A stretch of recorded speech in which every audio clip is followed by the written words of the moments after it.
말씀 속에서 계속해서 성막을 짓는 과정을 우리 보게 됩니다.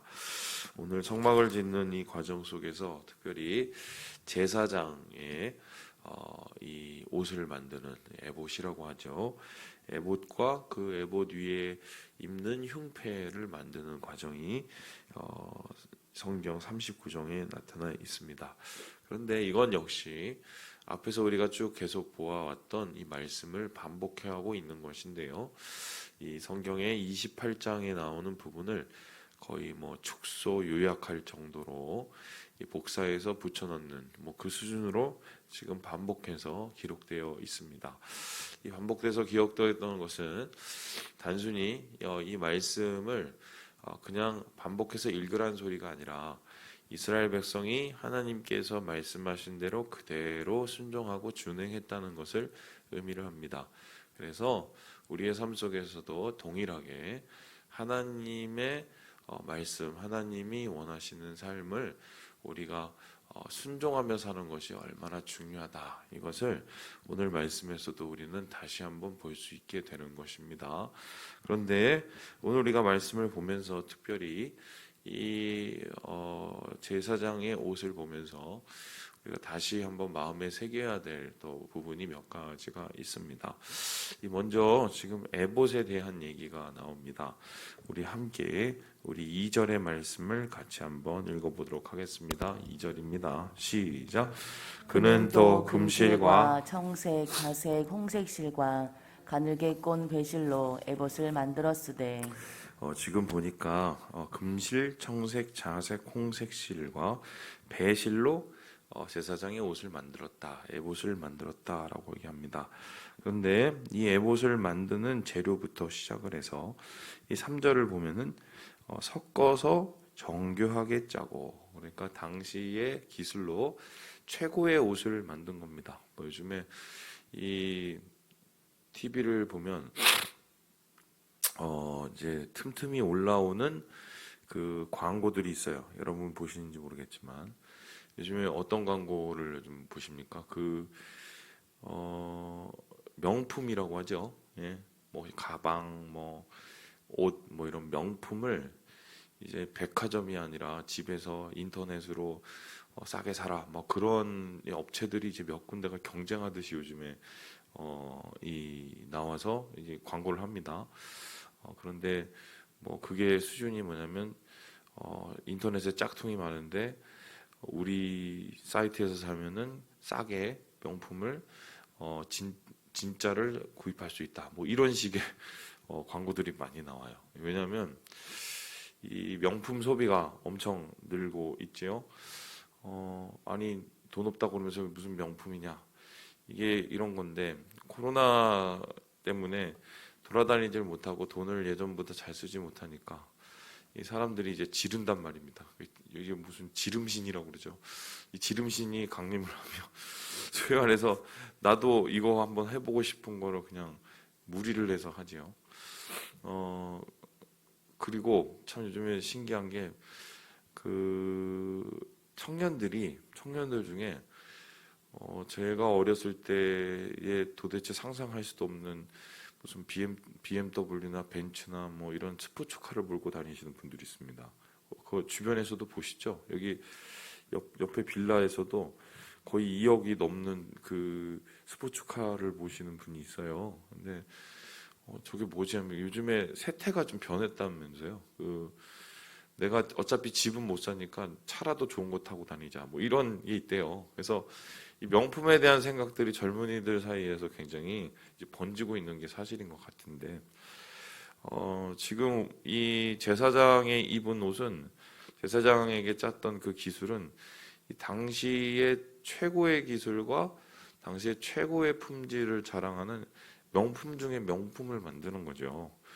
그 명품 중에 명품을 만드는 이유는 그것을 입고 하나님 앞에 나아가야 되기 때문인데, 인간으로서는 자기가 할 수 있는 최선을 다해서 하나님 앞에 서기를 원했던 그 마음이 바로 이 제사장의 옷에 남겨져 있었다, 이렇게 보면 되겠습니다. 제가 인터넷을 찾아보다가 이 제사장의 옷을 어떤 분이 이제 그림을 그려놨더라고요. 그래서 제가 이렇게 그 그림을 이렇게 따왔는데요. 저기 보는 것처럼 안에는 그 베옷으로 가늘고 정교하게 짠 이제 흰 옷을 세마포를 입죠.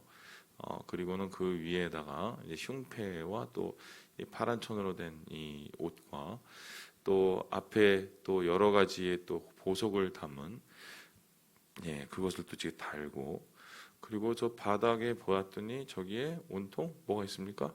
고리, 금고리와 또 방울이 달려져 있는 그 소품들이 달려져 있고 이 머리에는 또 이제 관을 쓰고 뭐 이렇게 모자를 쓰고 뭐 이런 모습이 아니었을까. 그래서 아마 이것을 입는 과정도 쉽지는 않았을 거예요. 아마 이 옷을 입을 때도 누가 도와주지 않으면 참 힘들었을 것이고 그리고 이 옷을 입는 과정 속에서 이미 제사장은 긴장이 되어 있는 그래서 이미 마음속에 준비가 되어 있는 그 마음으로 이 제사를 관장하기 위해서 나아가지 않았을까 이렇게 생각해 볼 수 있습니다. 그래서 하나님 앞에 이 제사를 드리러 나아갈 때 준비된 마음으로 자기가 할 수 있는 최선을 다해서 나아가는 이 모습을 이 제사장의 옷에서 보게 된다. 첫 번째로 우리가 그것을 볼 수가 있습니다. 또한 이 제사장의 옷 중에 유독 눈에 들어오는 부분들이 있습니다. 우리 함께 6절의 말씀을 같이 한번 읽어보도록 하죠. 6절입니다. 시작. 그들은 또 호마노를 깎아 금태에 물려 도장을 새김같이 이스라엘의 아들들의 이름을 그것에 새겨. 지금 보니까 어깨죠. 어깨 바지를 만들었어요. 아까 보시는 것처럼 옷이 있고 그 옷 위에 이제 흉패나 이런 것들을 걸칠 때 이 어깨 바지 부분에 뭐를 했냐면 지금 호마노 같은 이 보석을 깎아갖고 그 보석에다가 특별한 장치를 하죠. 어떤 장치를 합니까? 이스라엘 백성의 12지파의 이름을 다 적었습니다. 그러니까 이 제사장이라는 사람들은 왜 그런 일을 했느냐? 어깨에 매는 거죠. 이스라엘 사람들을 대표해서 하나님 앞에 나아가기 때문에 마치 그들을 어깨에 메고 그들에 대한 책임을 하나님 앞에 메고 나아가는 것처럼 이 어깨에 이스라엘 백성들의 이름을 이제 적은 이 보석을 이렇게 어깨 바지를 하게 되고요. 뿐만 아니라 여기서 끝나는 것이 아니라 우리 14절의 말씀을 같이 한번 읽어보도록 합니다. 14절입니다. 시작. 이 보석들은 이스라엘의 아들들의 이름 곧 그들의 이름대로 12이라. 도장을 새김같이 그 12지파의 각 이름을 새겼으며 각 이 가슴팍 이 가슴에도 결론적으로 12 보석이 있는데 그 보석 하나하나가 바로 이스라엘의 이 자손들의 지파의 이름을 새겨 넣는 그래서 어깨와 가슴에 이스라엘 백성의 이름을 새겨 넣는 것을 봅니다. 그렇다면은 이것은 이 대제사장의 입장에서 보면 막중한 책임을 가지고 하나님 앞에 나아가는 것을 뜻하지만 하나님 입장에서 한번 바라볼까요? 그 옷을 딱 입고 나오는데 어깨 하나님이 보시면 앞에서 어깨가 제일 먼저 보이겠죠. 하나님이 제일 먼저 또 보실 때 정면에 있는 가슴이 보일 거예요. 이스라엘의 이름이 보입니다. 그렇다면은 이것은 하나님의 입장에서 봤을 때는 이스라엘 백성의 이름이 이미 하나님의 마음과 하나님의 머릿속에 기억 속에 머물러 있다는 소리죠. 우리의 이름을 하나님께서 기억을 하시고 하나님께서 우리의 이름을 기억하시듯이 우리의 삶과 우리의 영혼을 붙잡으신다는 의미를 또 함축적으로 우리 가지고 있다고 해도 과언이 아닙니다. 그래서 뭐 간혹 보면은 찬양에 그런 찬양들 있죠. 뭐 내 이름 뭐 아시죠라는 찬양이라든가 나를 아시는 주님 뭐 이런 거. 왜냐하면 하나님께서 우리의 이름을 아세요. 제가 그 예전에 한번 그런 설교했던 것으로 알고 있는데 이스라엘 백성들의 내려오는 전설에 따르면 하늘에 하나님의 책이 세 가지 책이 있어요.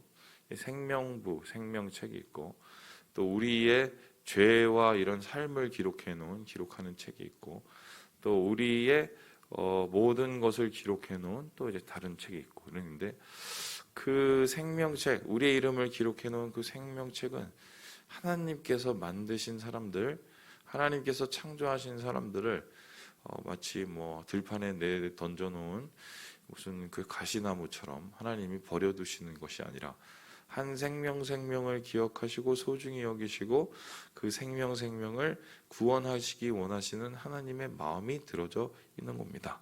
그래서 지금 이 제사장의 모습을 통해서 이스라엘 전체를 품으시는, 그리고 이스라엘을 하나님께서 구원하시기 원하시고 그들의 모든 예배를 하나님께서 받으시기 원하시는 주님의 마음이 들어져 있죠. 또 뿐만 아니라 이 이름을 가슴에 붙였다는 것은 또 다른 의미로 어떤 것입니까? 하나님 앞에 예배를 드릴 때 각 지파가 다른 뭐 자손이 아니라 어떻게 해요? 하나 되는 주님 안에서의 한 이스라엘이라는 거죠. 한 족속이요, 하나님의 한 민족이요, 하나님의 거룩한 한 나라라는 것을 의미를 합니다.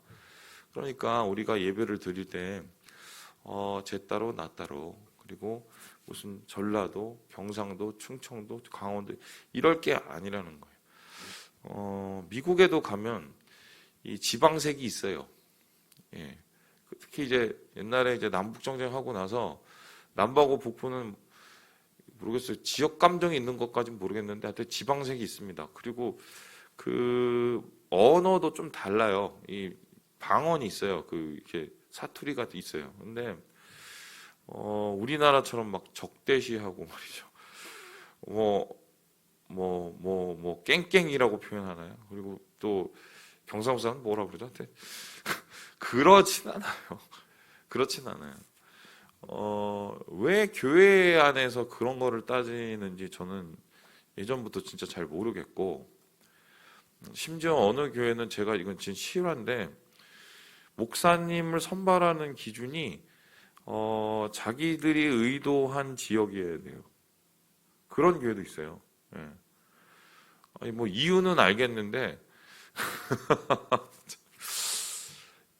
교회 안에서 한 일치로 한 마음으로 하나님 앞에 예배를 드려야 되는 그런 교회에 왜 그러한 분열의 씨앗을 남겨놓는지 저는 그걸 진짜 잘 모르겠다는 거예요.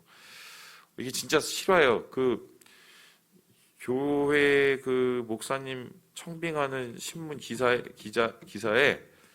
어느 지역 뭐 이렇게 써 있어요. 그런 교회들이 있어요. 바로 이게 한국 교회 안에 뿌리 내려져 있는 이 분열의 양상을 보여주는 단면이라고 할 수 있는데, 주님 안에서 한 형제 자매라고 해놓고는 뭐 할 때는 다 따로 흩어지고 쟤네, 우리, 너희 뭐 이런 식으로 구분하는 짓은 예배 안에서 이루어지면 안 된다는 것입니다. 그런 것은 세상 사람들이 하는 거죠. 혈연, 학연, 지연 세워서 너도 네 사람 내 사람 세우고, 우리 인류의 역사, 그리고 뭐 다른 게 아니라 우리 나라의 역사만 쭉 바라봐도 혈연, 학연, 지연을 따진다는 건 결과적으로 뭐냐면은 분열하고 서로를 혐오하려고 준비하는 거죠. 그리고 혐오하고 분열하려고 준비한다는 소리는 뭐냐면 자기의 욕망대로 뭔가 사람을 부리고 싶은 마음이 그 마음속에 있는 거예요. 여러분은 아실지 모르겠는데 이 뭐 우생학이라는 게 있어요. 혈액형 뭐 시작도 결과적으로 보면 이게 뭐냐면 독일 뭐 이런 쪽에서 어느 피가 어느 민족이 우수한가를 따지기 위해서 만들어 놓은 맨 처음에 시작이 그렇게 시작이 됐대요. 왜 그걸 따지겠습니까? 그거를 따져서 독일의 히틀러가 한 게 결국 뭐예요? 그러니까 유대인들은 다 죽여야 돼. 이렇게 끝난 거거든요. 한국에서도 뭐 이런 얘기를 별로 안 좋아하시는 분도 있겠지만 지금 제가 심각하게 보는 양상 중에 하나가, 아니 교회에 무슨 좌가 있고 우가 어디 있어요? 예? 교회에 친일파가 어디 있고 교회에 그 빨갱이가 어딨냐고. 근데 뭐 무슨 뭐 토착 왜군이 아니면 무슨 뭐 빨갱이니 이러면서 교회 안에서도 갈라서 싸우고 편을 짓고 또 심지어 목사님들도 그거를 앞에서 정치적으로 이용하거나 또 그 분당질을 하는 일이 있는데, 저는 그렇게 하고 앞에 나와서 어떻게 예배를 드리고 그렇게 하고 어떻게 나와서 하나님을 찬양하는지 전 이해가 안 돼요, 머리로는. 오늘 보면은 하나님 앞에 예배 드릴 때 하나된 이 이름을 가지고 하나님 앞에 나아가기를 원하시는데, 주님이 하나로 뭉쳐놓은 교회를 자기들의 정치와 자기들의 생각에 따라서 사분오열로 찢어놓으면 그건 하나님 몸 찢어놓는 거거든요. 그래서 우리 교회만큼은 정말 안 그랬으면 좋겠다. 예. 여러분 저를 믿으실지 모르겠지만 저는 진짜 이쪽도 아니고 저쪽도 아니에요. 제가 목사직을 하는 그 내내 그럴 거예요. 계속. 나중에는 목사 그만두면 내가 어떻게 될지 모르겠어요. 빨갱이가 될지 무슨 친일파 될지 잘 모르겠는데, 강단에 서고 우리가 하나님 앞에 하나 예배를 드릴 때는, 그때는 우리가 어떤 이유에서든 하나가 되어야 되는 거예요. 그게 주님이 원하시는 거죠. 결론적으로 이러한 옷을 입고 나와서는 이 제사장의 모습을 통해서 우리는 누구를 보게 됩니까? 예수님을 보게 되죠. 예수님은 우리의 영적인 대제사장이십니다.